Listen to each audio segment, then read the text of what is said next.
10 surprisingly effective ways to get a guy to commit. All right, lay it on me, sister.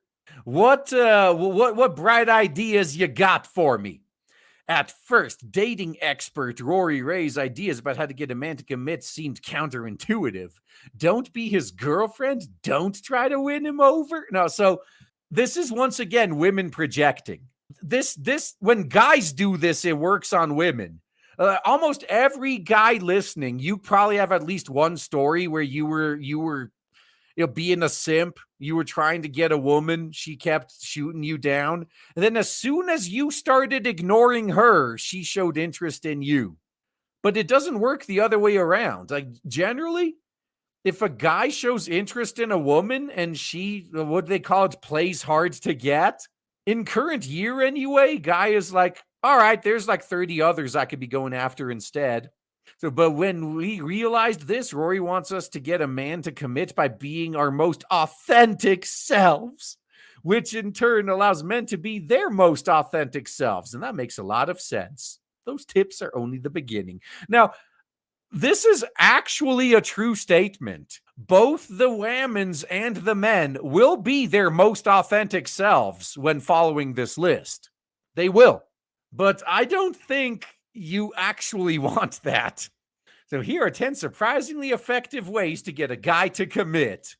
Number 1, love him, but don't be his girlfriend. Oh, so you're going to be the booty call.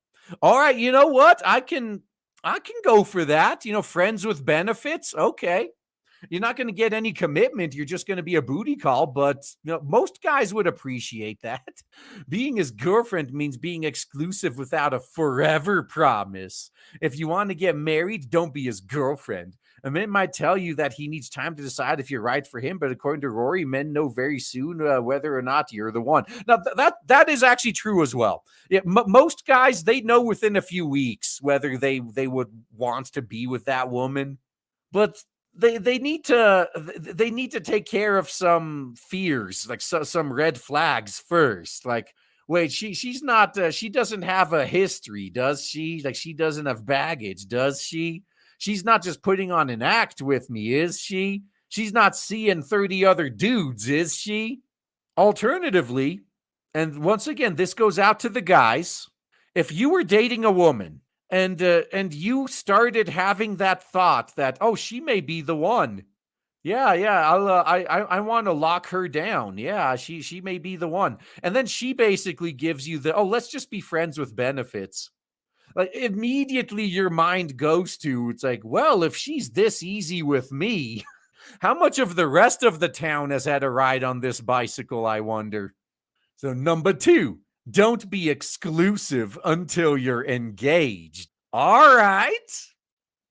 Once you've become exclusive and have your eye on marriage, a man can sense that you're thinking about the relationship, wondering where things are going, hoping he loves you as much as you love him, all of which are totally normal feelings, but they make men withdraw emotionally. That's right. Oh, what bad advice, man. Not being exclusive gives you room to breathe, relax, and really figure out if this is the relationship for you, which allows him to fall for you without worrying that you're overly invested in him.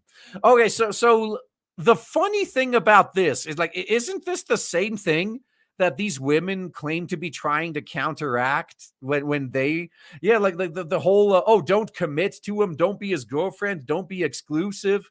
Yet they sure as hell get concerned when the guy acts the same way. I know that there's got to be like 2 or 3 women in the chat. So how would you respond if a man did this to you? Like, no, this man knew you were interested in him, but he continued sleeping around with other women because I just want to make sure that you're the one I want to be with. I bet you wouldn't stick around with him very long, huh? And it works the same way for guys. Yeah, like if a guy is dating you and then he's considering, oh, maybe I should propose, and then he finds out that she has like 10 other boyfriends, like, maybe not. Maybe it's best to write this relationship off as a booty call, and I'll find somebody else to commit to. Plus, all this talk about a forever promise, that's kind of weird coming from the group that initiates most divorces, though. So date more than one man at once. Yeah, that's gonna get your guy to commit to you. Oh, sure. The corollary to not being exclusive is dating more than one guy at a time. That way you can compare men to each other. You don't feel urgent about one particular man until the biological clock starts ticking. You're able to be open to new opportunities. Of course, if he's ready to commit and marry you, then by all means be exclusive, but not until he's ready to really commit. And imagine if the guy is doing the same thing. If, like you think he's the one, and then you find out he's dating three other girls at the same time. Oh, I want to make sure you're the one. Yeah. I need to compare you to all the other women in town. So I want to make sure I'm not making a mistake. Be able to receive love. Be easy? If a man doesn't think you're able to be loved, he won't be able to commit. You need to show him that you can handle his emotions and believe that he loves you. Okay, this one is actually pretty reasonable. I mean, I'm not going to find something to nitpick there. It makes sense, I guess. Don't try to win him over. Oh, right. Don't show any interest. Play hard to get. Yeah. So this may have worked in the previous century when options were limited. But now, just like how women have way more options thanks to like dating apps and the like, men have more options too. Guys don't have time to play these games anymore. So don't make him dinner every night, clean his place for him, and come over as soon as he says he has the flu. That'll put you in the mother or friend category. I don't think there's any danger of this in current year. Like most current year whammons don't know how to be a woman because they're too busy trying to be men. Like I think just looking at my own life, like the people I know in meat space, of all the couples I know, let me think here. Let me do some finger math. Yeah. Maybe 60-70% of them, the man is the one that's the better cook, for example. I don't think there's any danger of women doing traditionally female things anymore. Although, funny enough, there's a lot of women that refuse to be traditional women, yet they demand traditional men.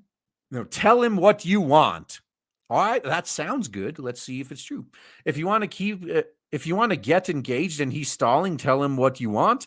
Be kind but direct. Keep it short and simple. But above all, be emotionally available to whatever his response is. All right, now, okay, this one right here, this is also good. Yeah, I can't find fault with this one. So I could see this from a woman's perspective. She wants to get married. He's dragging his feet. So at that point, you have to be open. Like you have to say, it's like, hey, I want to get married. I want to start a family. If you don't want that, then maybe we should see somebody else because this isn't going to work out long term. This one makes sense. Tell him how you feel.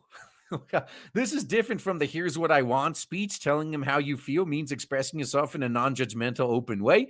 If a man is guessing that at what you're feeling, he won't be able to connect with you. Oh, wow. This is another one I actually agree with. Yeah, stop playing these stupid games like, hey, what's wrong, honey? Nothing. Or what's wrong? Well, if you don't know, I'm not going to tell you. Okay.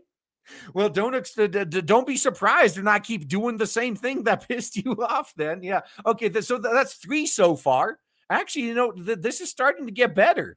So 3 out of 7. That's almost a 50% hit rate. This is actually better than I thought it would be. They're probably going to change that, huh? Number 8, be vulnerable. You may be a CEO or president or chairman of the board, but if a man can't see your vulnerable, authentic self, he won't be able to be open with you either.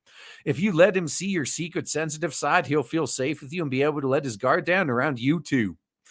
Also makes sense, but unless you know that old cliche, where the rich man pretends to not be rich so he could get a woman that loves him for who he is, not his money. Like that's basically the story of Coming to America, isn't it? Like you got that old cliche. I guess this would be the woman's alternative. is oh, you're basically a man. No, you did the man thing. You hustled, you got a career, but you hide that fact while you're out dating, I guess. But the problem with that is women who are in this position, they refuse to, as they say, date down. So I guess good luck. Yeah, if you're a woman in this, like if you're a CEO or president or chairman of the board, the type of guys you're going for, I mean, you're out of their league. So be in touch with your feelings. In order to do all of the above, you need to be in touch with your feelings so you can choose how to react to your feelings instead of allowing them to control your actions. Well, that's actually another surprisingly decent one. Yeah, just stop letting your feelings control you and control them instead. That's great advice for everybody, not just women. Allow him to be who he really is. But I thought you can change him. A man wants to be with a woman with whom he can be completely himself. That's actually true. That doesn't mean being a jerk or doing typical guy things. It means expressing his true feelings, his real self. Well, yes and no. It also does mean I have hobbies, I have interests, and they're non-negotiable. If you think you can prevent me from enjoying my hobbies, we're not going to be together. So women, you need to know that. Then to help him do that by doing the same with him, your real self, express your real feelings, and your man will fall for you forever. Well, unless he sees that you're really a hoe and he doesn't want to be with you. But okay, yeah, this article actually surprised me. Other than the three that basically say be a hoe, the rest of this it's actually okay. I could see that working. So, all right, women, in case there happen to be any women listening here, ignore the stuff that tells you to be a hoe, and the rest of this actually isn't too bad. You'd probably see some success with the rest of this list, but the ones that tell you to be a hoe, those aren't going to do you any favors because once once one of the four guys you're dating figures out you're a hoe, that's how he will see you. He'll stop seeing you as a potential mate, like as a potential life partner, and you'll be moved to like eternal booty call status. Like you will never be more than friends with benefits. If that's what you want, be my guest, but something tells me that wasn't the point of this list.